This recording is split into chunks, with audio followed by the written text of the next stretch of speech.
お久しぶりです。コミュニティでお知らせした通り、今回から PS5 で撮っています。綺麗ですよね。綺麗すぎてつい静止を先にしてしまい、まとめ動画だというのに1ヶ月以上空いてしまいました。申し訳ありません。ということで、気を取り直して、まるっと探訪第9弾始めていきたいと思います。パート81からパート90を振り返っていきましょう。パート81では、三の丸の北と西にあった開かずの門を作りました。平時にはもう開くことがなかったことから、開かずの門と呼ばれている櫓門です。普段は開かれていなかったそうなので、缶抜きで閉じられた門扉も再現しています。この西開かずの門の北側には、もみ蔵がありました。パート82で作ったもみ蔵ですね。西開かずの門から入った場所には、広場があります。ここには弓の練習をする的場がありましたね。2棟あるもみ蔵には精米される前のお米がもみの状態で保管されていたそうです。今はこの焼きたらも保管してあります。土手を登って北に向かいましょう。北西の隅にあるのが平櫓です。こちらの平櫓もパート82で作りましたね。松本城の三の丸にはこの平櫓が14棟あったそうです。三の丸北西部には作事所がありました。ということで、パート83では作事所を再現しています。築城の際、堀や石垣を積む土木工事を不審、建物を建てる建築工事を作事というのですが、松本城内には建築工事のための作事所が築城後も残されていました。建物の修復をするための設備ということで、木工や石工の作業所があります。こちらには火事場も併設していますね。奥には不意後も作りました。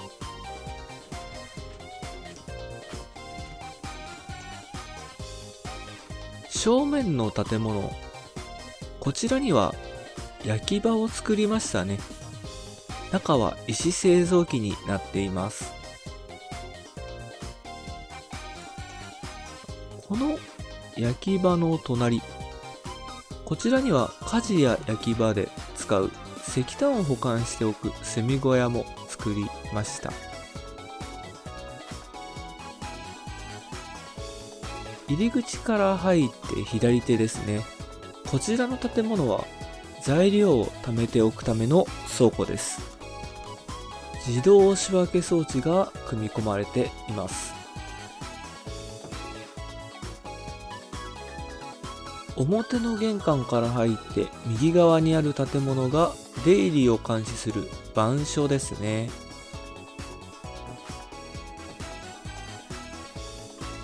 柵に囲まれたこの建物は作事を管理する人たちの管理棟です。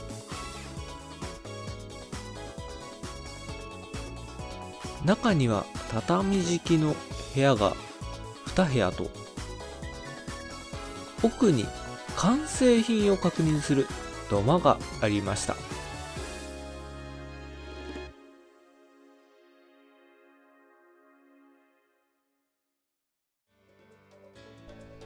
北開かずの門の前にやってきました。北開かずの門の前には広場ではなく神社がありましたね。パート84で建築した陽国神社です。陽国神社は南向きに向きを変えて今も松本神社として残っています。当時の絵図には入り口に並立鳥居が描かれていました。境内に入ると手水屋と社務所がありますね。水神様を祀る祠もありました。正面の大きな建物が拝殿です。拝殿の中に入ってみましょう。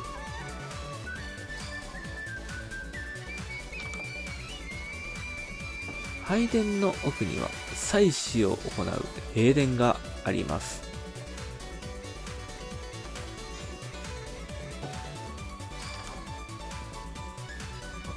そして本殿ですね。本殿には享保11年から幕末まで松本城の城主を務めた戸田市にゆかりのある方々が祀られています。陽国神社とともに戸田市の祈願所だった弥勒院も同じ時期に作られています。パート85、パート86では戸田市の祈願所だった弥勒院を作りました。江戸時代は神仏集合だったため、神道と仏教が融合していた時代です。陽国神社の隣ですが、弥勒院は寺院ベースで建築しています。境内には手水屋と香炉ですね。焼香をあげる場所ですね。鐘楼も作っています。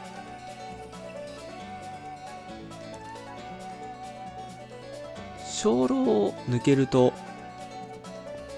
奥には僧侶が食事を作ったり寝泊まりする庫があります。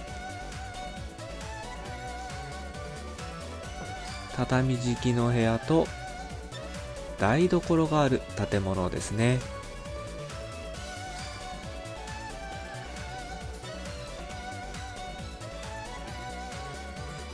庫を抜けると門があり、門の先には住職の屋敷があります。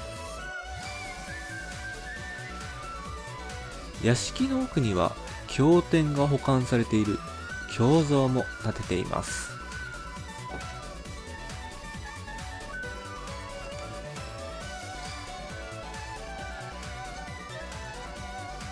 三の丸北側の道は馬場としても使用されていました。パート87では三の丸北側にあった葵の馬場と馬屋を作りましたね。戸田市が松本城に入堡した際に本丸裏門あたりから続く土手に葵を植えたことから葵馬場と呼ばれるようになった場所です。そして葵馬場の北側には馬屋がありました。当時はこの馬屋で50頭前後のお馬さんが飼育されていたそうです。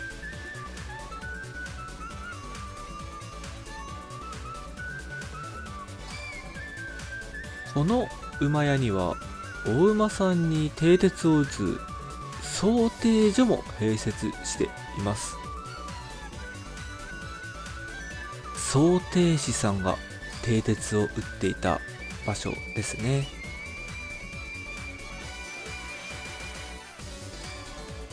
装蹄師さんたちが休む部屋もあります。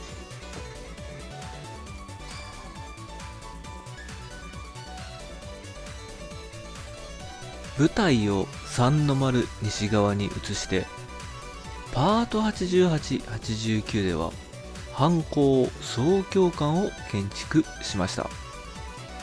書士と言われる50石以上の師弟が通える学校で、8歳から16歳くらいまでの書士が学んでいた場所です。学んでいた科目は古典をはじめとした漢学、今の書道と同じ筆道、礼儀作法を学ぶ襲来、弓術、剣術が主な教科で、師範によっては数学や槍術、兵馬、砲術、遊泳なども教えていたそうです。実際には敷地が狭いので、それぞれの師範の屋敷で習ったり、城内にある馬場や的場を使って練習していたそうですね。剣術と弓術が主な科目に含まれていることもあり、剣術場と弓術場はこの藩校内にあります。モデルは松代藩文部学校です。こちらが弓術場ですね。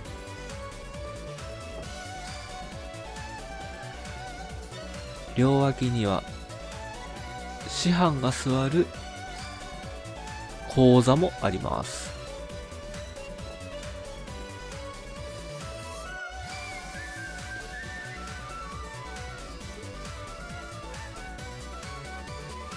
小教館を出て北側に向かうと見えてくるのがパート90で建築した北門です。この北門が完成したことで松本城三の丸の中に残された建物は武家屋敷のみとなりました。ということでパート1から続いていきましたのんびりマインクラフトはここで一旦完結となります。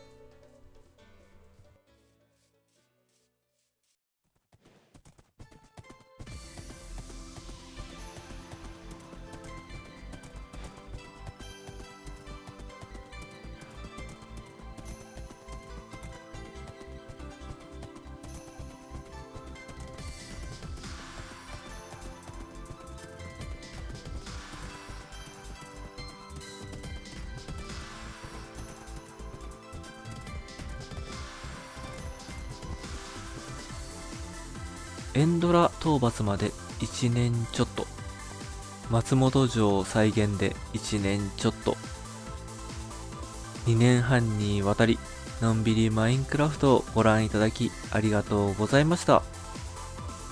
パート90でもお伝えした通り、チュートリアルの位置づけで始めたシリーズですので、一旦ここで区切りとしたいと思います。松本城の三の丸につきましては、整地をして武家屋敷を建てていくだけですので、配信を利用して武家屋敷を建てていこうかなと思っています。ここ1年ちょっと冒険もせずに松本城にこもっていたので、新シリーズではまだ見つけていないものなんかを探しつつ、皆さんにも参考になるような建築をまたのんびりと楽しんでいく予定です。せっかく区切りもついたので、パート1から作ってきた始まりの街や砂漠の村など改めて紹介させていただく動画を作ったりして新シリーズを向けたいと思います。というわけで、これからもどうぞよろしくお願いいたします。最後までご視聴ありがとうございました。